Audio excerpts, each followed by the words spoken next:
So I've been a big fan of personal development and personal growth, and I think a lot of people are right now. And so I started, I don't know, maybe almost 10 years ago. I went to my first personal development seminar, like my 3-day seminar, and fell in love. And it was a secular seminar. And I started to dive in, went to all their advanced courses, and found other ones, and then eventually joined with Tony Robbins and went through all of his, and it was a part of his platinum partnership, and spent time with him, and just went on a journey of personal growth because I was missing something in my life. I had Christ, and I just felt like I still had untapped potential, and so I wanted to continue to develop that. And so as I was studying my word and diving deep with Christ, I was working on myself, and we eventually got to the place where I was running an entire personal development whole region of a seminar company when I was probably, I don't know, what was I, 26, 27, somewhere in that range. Wow. And I mean, and it was going very well. Transformational work was happening, which is what I'm all about, is transformation, not just little drips of knowledge. Yeah. But then there was a point where I said, you know what? I'm kind of nervous because this specific personal development course was all about personal power, and you can do everything on your own, right? You don't need anything but yourself. And I'm like, this is off. And I could swallow it. I could work with it to a point. And then I just felt convicted. I said, if one person walked away from God because they thought they could do it on their own without God, I mean, I'd be destroyed if somebody walked away. And so we left it. I mean, literally that next week, me and my wife, we said, okay, we're not going to do this anymore until it's faith-based only. The next time we're going to do anything personal development wise is if God is at the core and at the center. And then that's when we finally, it was my dream for years because God's at the core of everything. We have to, we can pretend like he's not. He is. My bracelet, my wristband says powered by God. Yeah. Literally powered by God. Like I visualize it as an extension cord from heaven, and like plugged in, and at any moment he can unplug me and I'm done. So to think I've done anything on my own is just ridiculous. Like he's literally powering me, and the opportunities come from him. And so we launched it, and it's been radically successful despite me. despite me. And so, I didn't go into it, but that's kind of how I ended up launching it.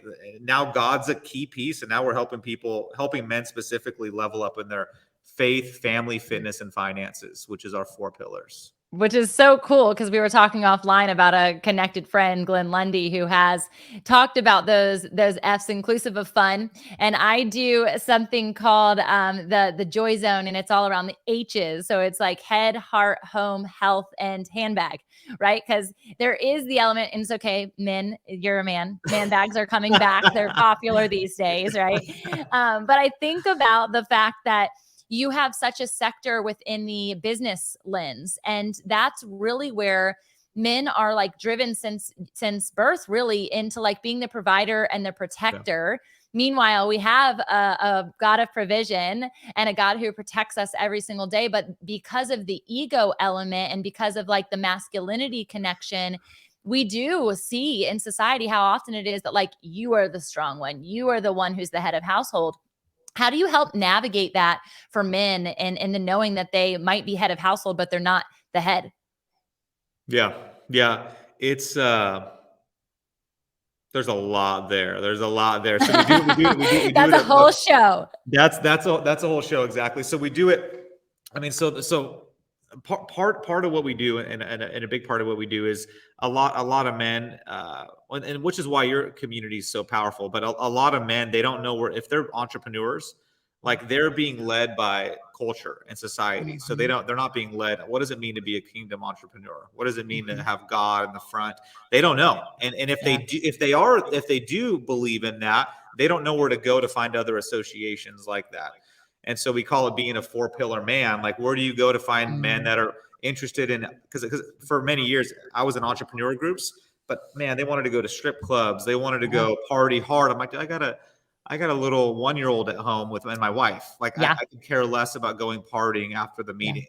Like, so I want to go so I was searching, right? I was literally searching for a community where people actually cared about their family. and their faith and their fitness and their health, and then also their businesses. Yeah. And so I couldn't find it. And so I built it, right? I built a whole Yeah. community of men that are like striving to do that. And we it's interesting. So regarding like our role as men, like I believe we are called to be leaders. And it's a tricky thing in today's society, just wondering where's the line for the man and the woman, right? And so we'll kind of dive in. This is fun. Let's go get real. So, Yeah, I like it. where is that? And so what we do, and like a lot of I would say more secular women do not like what we do, because we're helping men rise up and become stronger leaders. And they're Yeah. afraid, especially if a woman's ever been hurt by another man. The last thing you want is a man that will rise up and be stronger, right? And so if you've been hurt, and 1 out of 3 women at least have had some trauma from a man, that's scary. And so my philosophy around this is, hey, if we can get a man to rise up, the thing is, to get a man to rise up is not by pushing a woman down. It's good. Right. And so that's what happens. A lot of times insecure men, the way they get to the next level is they try to control their wife. They try to control her and try to get her to be in her bubble so he can be the leader. Hey, no. It's like the goal is you actually get your wife to the next level, and that will get you to the next level. Yeah. So there's this beautiful thing in relationships where if the man's rising, the way he rises through bringing his wife up and other women up around him. But right now there's a lot of men that are quote unquote weak, and they don't know how to lead. And so they think they have to push down. And the same thing on women's side, right? Right. They believe they have to push men down to get to the top. Right. And so it's this really interesting thing that's happening in society. And so our mission is just to raise men up. And then alongside that is, how do we get women to reach their potential, right? And which is what you're working on too, which is a passion of ours also. Yeah. Which my wife does a lot of that with Rise Up Queens. But what you're doing is incredible with that, is men and women. Yeah. But I think you have a huge following of women also. Yeah, for Would sure. you say more women than men? Men? For sure. Yeah. We're like 70-30. Okay. Yeah. It's powerful. So you're really helping them level up. And so